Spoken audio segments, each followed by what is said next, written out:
Hello and welcome to Muse Collective. Today I want to go through one of my new workflows, which is my Muse Collective LTX Timeline version 2 workflow. So just a background on this node. This, you might recognize it a little bit. This is a similar to the LTX Director version 2 node. So it's based on the same, on that particular node, but with some few modifications based on what I wanted. So for example, we still have the same main track where you can add image segments or text segments or video. We still have an audio track, but we've added an extra audio track as a background audio. So this sits right underneath the generation. So if you want to put in an audio track of some sort, if you want background music, you can pop it in here. You can change the volume on that and it will sit right underneath everything else. You still got the same thing with IC LoRa's. You can pop them in there. At the bottom, you've still got segment prompt and global prompt. But one of the other major differences I've added to this one is the seed hunt feature. So basically, it can be quite frustrating when you're creating a video, especially a long one.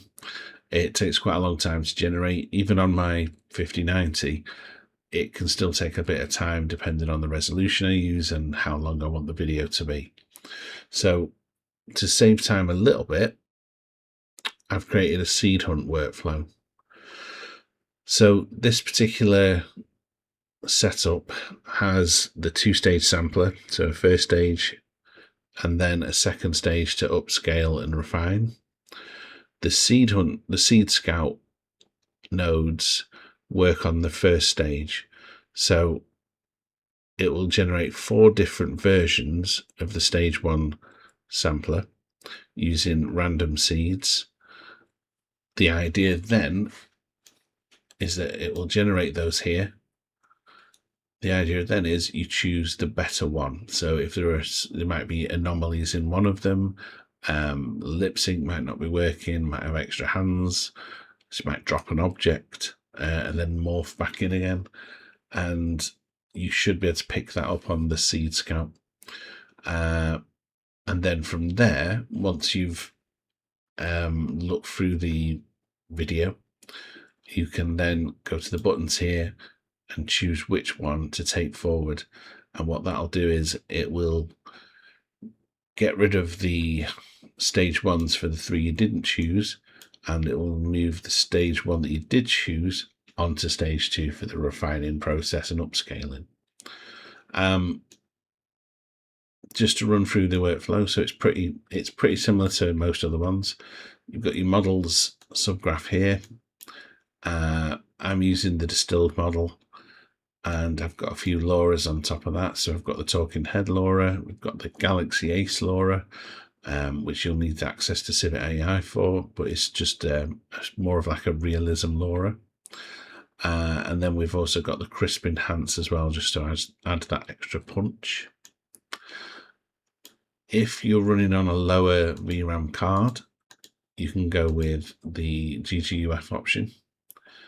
So I've got a Q5 GGF in here, but you can go Q3, Q4 if you have restrictions on how big your GPU is.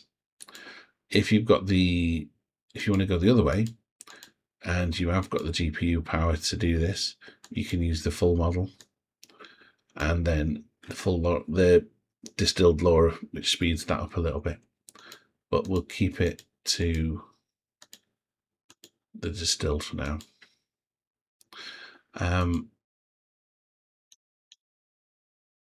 We've also got the model preview override, which is basically shows you the generation as it's being made, which is really handy because it at least gives you an indication of where it's going. And that is most of it. If we click on settings, all these settings pretty much that we're on the nodes on a normal workflow are here, so you can adjust all those. Yeah, so you've got your duration in time, you've got your frame rate, your resolution. This one here is also a new feature. So when I've created videos before, I find it frustrating that once you get to say 25, 30 seconds, you have to, and you want it to continue on, you've got to find a way of doing that. So what I also created within this workflow is a system of chunking, which sounds weird when you say it, but basically what it does is it daisy chains multiple runs together. So if we choose, for example, at the top here, we've got a 46-second clip, then what it'll do is, because we've got these two set to 25, it will do a 25-second clip first, then straight after that, it will do the rest of the calculation, so a 21-second clip, and it will merge the two together. So it uses this carry frames value to carry frames from the first clip to the second clip, and it's pretty seamless. I've tried it a few times now, and it's really close. That's pretty much all you really need in there. You don't really need to change any other things. If you do want to use an IC LoRa, you can use that there. But the rest of it, I would try not to touch where possible. If you want to use seed hunt, you need this toggled to true. If you toggle it off, it'll just do a normal generation. Toggled on, it will activate to the seed scout, and you will end up with 4 videos to choose from. So let's get into it. I should say as well at the side, all the models are on here with the relevant folders to put them into. You just click on the here buttons and it'll download the ones that you need. As mentioned as well, the Galaxy LoRa, though, you need to have access to Civet AI for that one.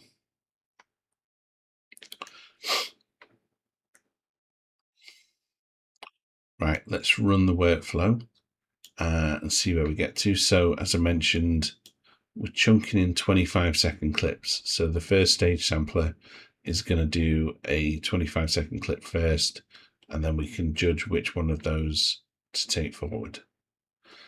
I'm going to speed ahead with this, and I shall see you shortly.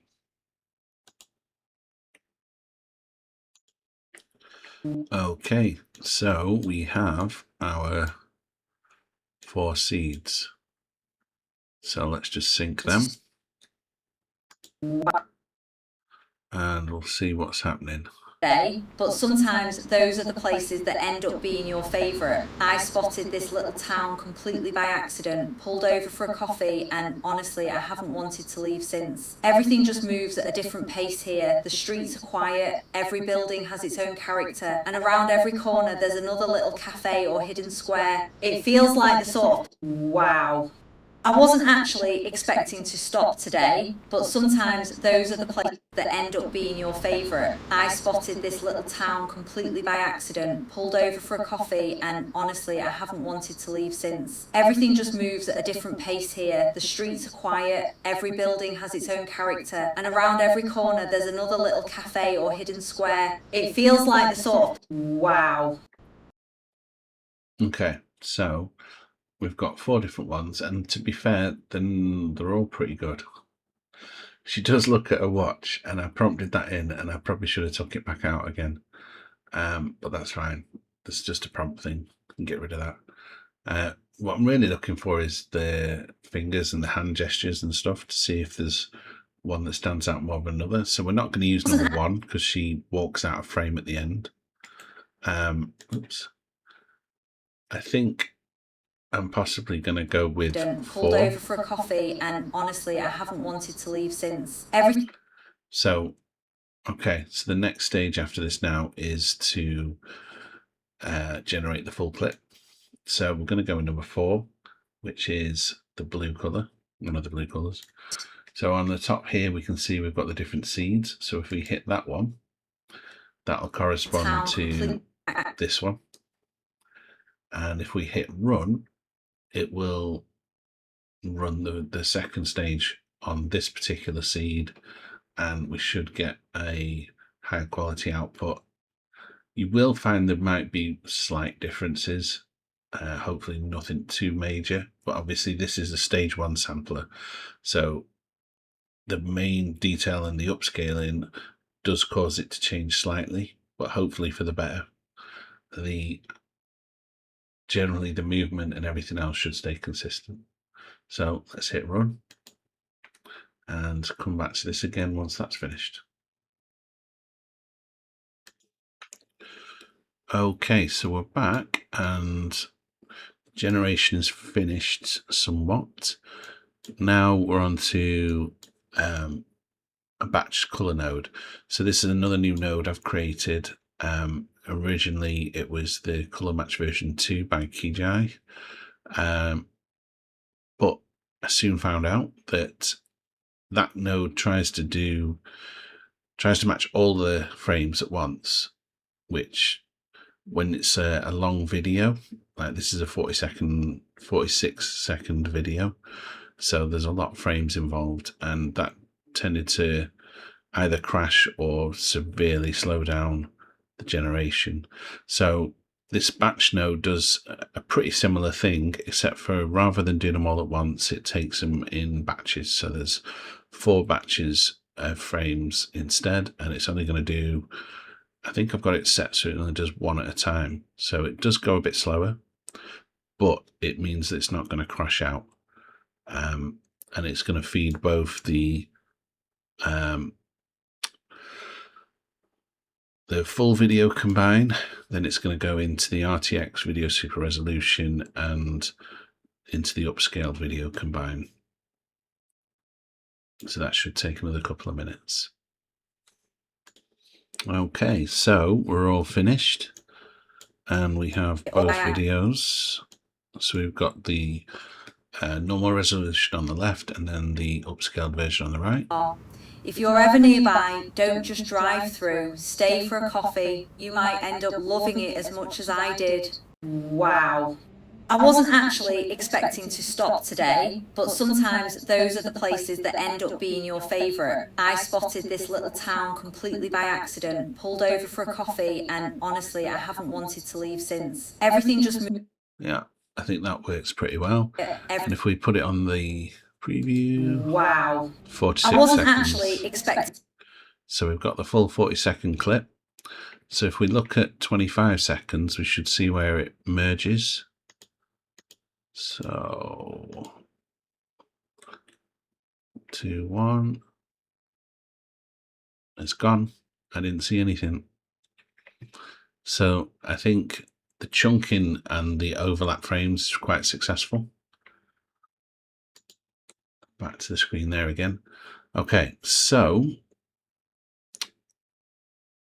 this last frame here as well, it's gone dark because it must have faded out at the end, but basically this node takes the last frame of the video, so you could potentially use it as the first frame in the next video if you wanted to sort of continue it on.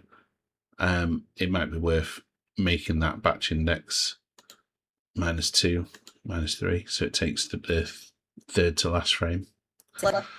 And that's pretty much it. That's what the node does. When you do the next run, you need to make sure that this is switched off. Otherwise, it'll mess up a little bit because it'll try and take stuff from that previous run. So as long as these are all switched off and you've got true switched on for seed hunt, it'll do a new fresh set of seeds for another run. But that's pretty much everything. It's a great workflow. It's helped me with mine quite a lot. If you want a copy of this one, you can go to GitHub. So if you take the address off here, I'll link it in the video at the bottom, and you can download it from here, git pull it. And it's got some of the details on here as well. And it's also in Comfy Manager.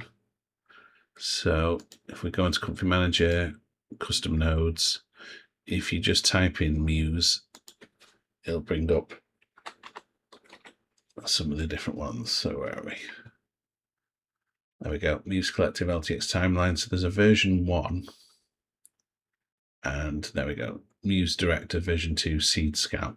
So that's the one you want to install, which is the one from this video. And also the color match batch nodes there as well. On this side, all the different models are here as well. So yeah, you just need to click the correct button, download your models. The workflow is also in the GitHub repository, so you'll be able to get that from there. And that's it for this video. I'd love it if you could like and subscribe, so I can create more content. I've got plenty of other nodes we can have a look at. Yeah, and I hope you enjoyed it. Thanks a lot. Wow. I wasn't actually expecting to stop today, but sometimes those are the places that end up being your favourite. I spotted this little town completely by accident, pulled over for a coffee, and honestly, I haven't wanted to leave since. Everything just moves at a different pace here. The streets are quiet, every building has its own character, and around every corner there's another little cafe or hidden square. It feels like the sort of place where nobody's in a hurry, and after 5 minutes, neither are you. These are the places I always remember the most, not because they're famous, but because they make you slow down long enough to actually notice where you are. If you're ever nearby, don't just drive through, stay for a coffee. You might end up loving it as much as I did.